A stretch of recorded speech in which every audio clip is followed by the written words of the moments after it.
Mr. 7 years. What kind of a man did you know him as? Well, and he's a nice man, just like anybody else. The only difference I'd say in the man, he seems to be a little high.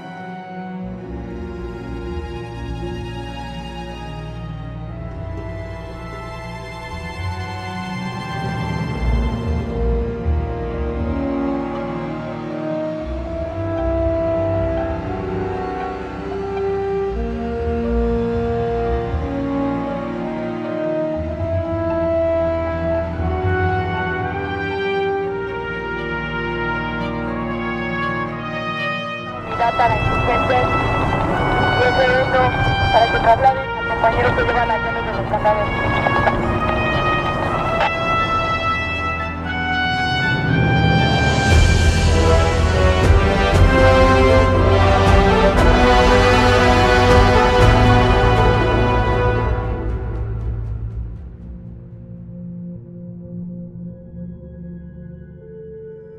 Gein's crimes amongst a complacent age revealed the darkness that lurked within him to a shocked audience of bystanders that lived vicariously through the media coverage of a boy, his mother, and a list of heinous crimes. He was considered the village oddball, alone and secluded in a farmhouse where he once lived with his mother, never had a relationship, and always kept to himself, driving away further still when his mother passed away on December 29, 1945, at age 67. Ed Gein was 39 at the time, and he was devastated by her death. She was his whole world, one true love and bestest friend. Gein's universe consisted only of her, so much so that upon further inspection, the once thought to be accidental fire that killed his brother, although he did not die from the flames themselves, was suspicious enough to later being reconsidered as perhaps Ed Gein's first murder, actions worthy of a Cain and Abel storyline. He held on to his family's farm and earned money from doing odd jobs. Women occasionally complained about the way he looked at them, but little else. The community trusted him, perhaps wrongly so. As years went by, he began caring for a living museum of the rooms his mother had once used, boarding up and forbidding access to them, even to himself. This included the upstairs room, downstairs parlor, and living room, leaving them untouched. His mother's living quarters left pristine. While the rest of the house went into disarray, these remained as she had just left, and Gein lived thereafter in a small room next to the kitchen. He used little of his actual house, creating a makeshift sort of nest wherever he felt more comfortable. Upon her death, his already parental-imbued strict beliefs became varied and darker. Gein began reading death cult magazines and adventure stories, not as entertainment as it would be, but as fuel for his cold and cruel imagination.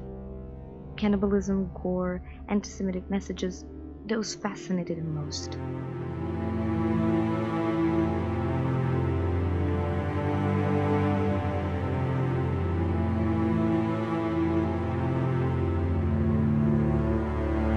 On November 16, 1957, the quiet town of Plainfield, Wisconsin was abuzz with rumors about the murder of one of its residents.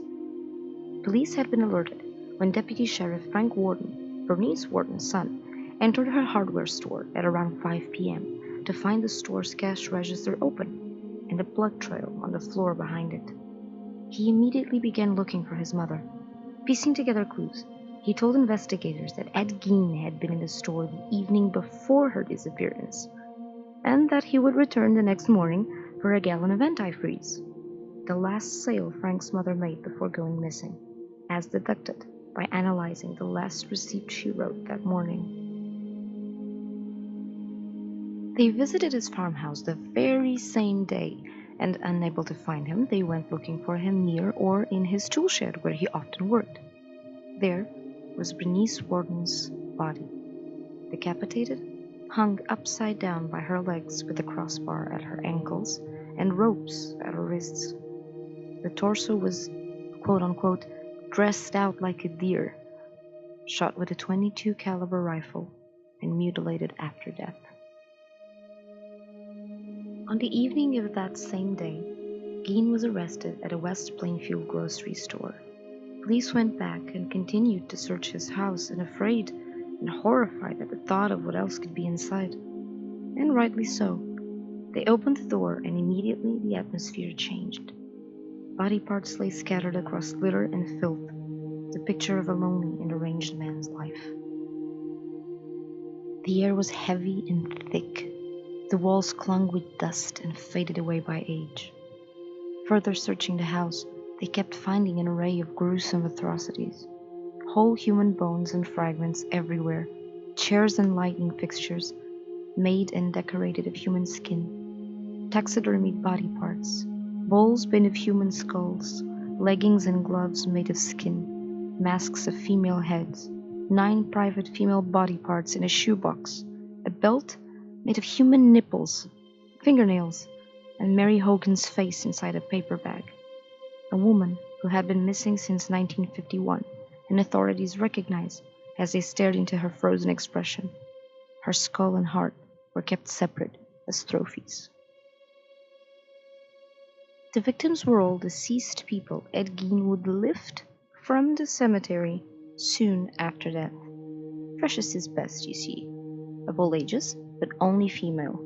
Desecrated and disturbed after death due to his unnatural obsessions, deep-seated hate towards women, and his inability to maintain a meaningful relationship with another living human being. Upon investigation, there also seemed to be a connection between Ed Gein and the full moon, a time he used to either exercise his unnatural desires or cover himself with female body parts made of corpses, dancing and pretending to be a woman himself, bathed in moonlight.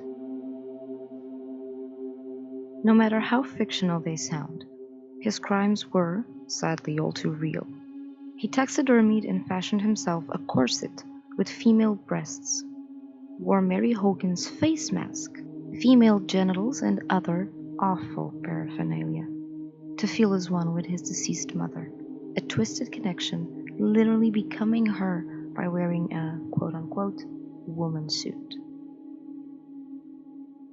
On record, and if you leave out his brother, Ed Gein was responsible for 2 murders of innocent people across a 7-year time span, during which he never ceased his grave robbing tendencies. Mary Hogan and Bernice Warden fell into his web, community matrons and beloved figures of Plainfield, Wisconsin. He testified as being in a daze-like state when he hunted for corpses, sometimes leaving them there to rest in a stroke of lucid thought, and at others, bringing them home to him in the continuum of his paranoia. Ed Gein was found criminally insane and unable to stand trial. He was held in a psychiatric facility and behaved as a model patient, the only exception being the timely full moon, when a glint in his eyes seemed to shine a little brighter. His house, property, and car were held for auction, but in a twisted or benevolent stroke of fate, most of it burned down the night before, and Plainfield was elated. The event was still held, and a crowd of curious people and interested buyers joined in, but the house was not, and everything left inside had burnt to a crisp.